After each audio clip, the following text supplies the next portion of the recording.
Итак, на нашем канале уже 10 тысяч подписчиков. Огромное вам спасибо. И как я обещал, мы проведем конкурс. Для начала будут небольшие деньги, всего 300 рублей. Я думаю, так как розыгрыш мы делаем первый раз, то этой суммы, в принципе, для начала будет достаточно.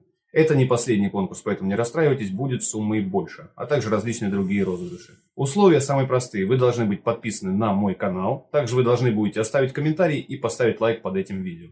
Комментарий можно оставить абсолютно любой. Результаты розыгрыша сделаю в следующем ролике. Это приблизительно дня через 3. Итак, значит, проблема следующая. ВАЗ-2114. Проблема с газовым оборудованием.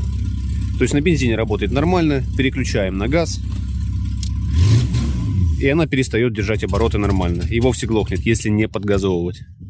Сейчас будем решать проблему. Попытаемся, по крайней мере.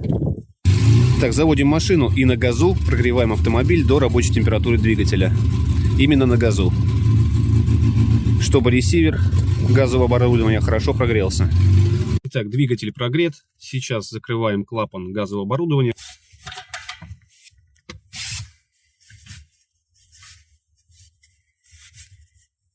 Первым делом будем сливать конденсат. Как видите, ГБО ловато. Прежде чем сливать конденсат или вообще к ней манипуляции здесь проводить, нужно дожечь газ. Многие, допустим, просто его спускают, откручивая, но мы этого делать не будем, потому что это небезопасно и это неправильно. Лучше завести двигатель на газу и дожечь газ, после закрытия клапана, естественно.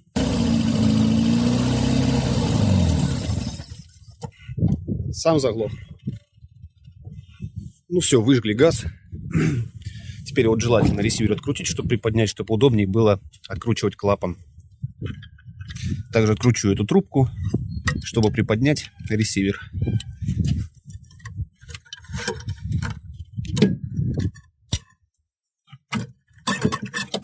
И вот хорошо виден клапан для слива конденсата. Его необходимо открутить, желательно подставить какую-либо емкость, потому что очень вонючая жидкость. Попадет куда-либо, будет вонять очень долго.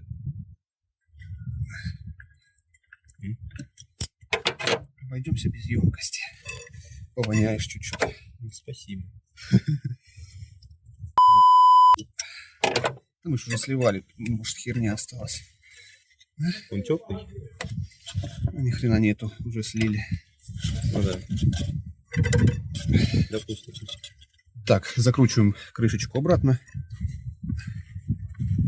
Конденсат мы уже сливали, поэтому здесь осталось его совсем ничего. У вас может быть его много. Это может являться причиной нестабильной работы ГБО. Итак, берем шестигранник на 6. Откручиваем корпус фильтра. В какую сторону? Блять, знать.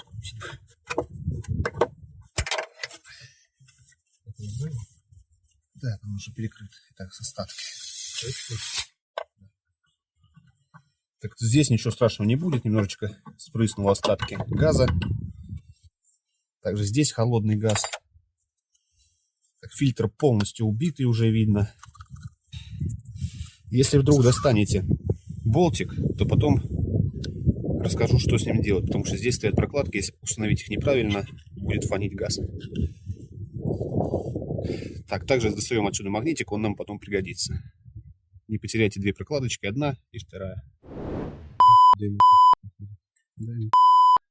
Ну, сука, 60 рублей стоит. Итак, в общем, достали магнитик. Он собирает стружку с газового оборудования. Очищаем его. Он попадет у нас в новый фильтр. Вот такая разница между ушатанным фильтром и новым.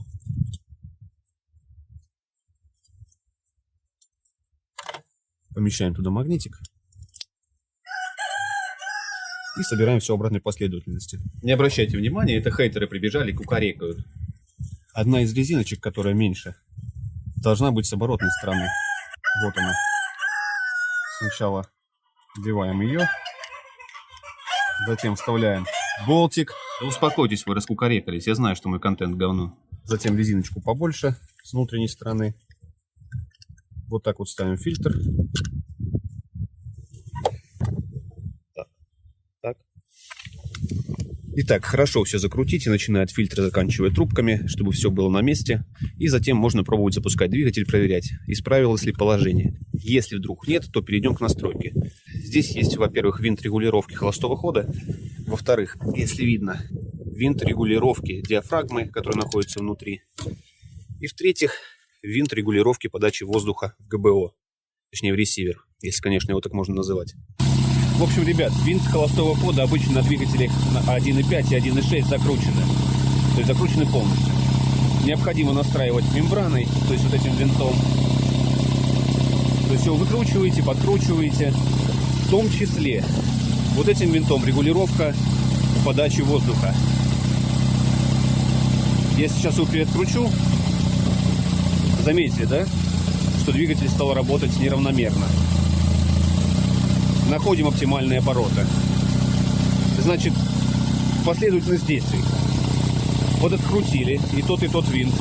Этим винтом ловите обороты двигателя нормальные, чтобы он работал стабильно, а затем корректируйте этим винтом. Этот винт, еще раз повторяю, закручен на малолитражных двигателях. Подожди!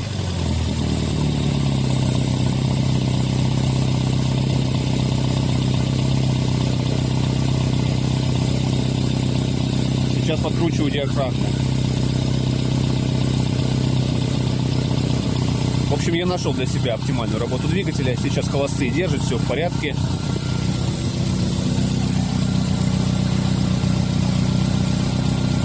Все, так и оставляем. Вот ряд мероприятий, который помог нам привести ГБО в порядок. Еще один косяк, который может настигнуть вас после регулировки, это то, что машина перестанет ехать. Я справился с этим следующим образом. То есть на самом ходу я замечаю, что машина не едет, выхожу и подкручиваю регулировку потока воздуха в ресивер. Это делал до тех пор, пока машина не стала нормально ехать. А вообще есть определенные правила регулировки, которые позволяют регулировать газооборудование верно прямо на месте. Посмотрите, еще раз говорю. У специалистов, как это делается, роликов в интернете очень много.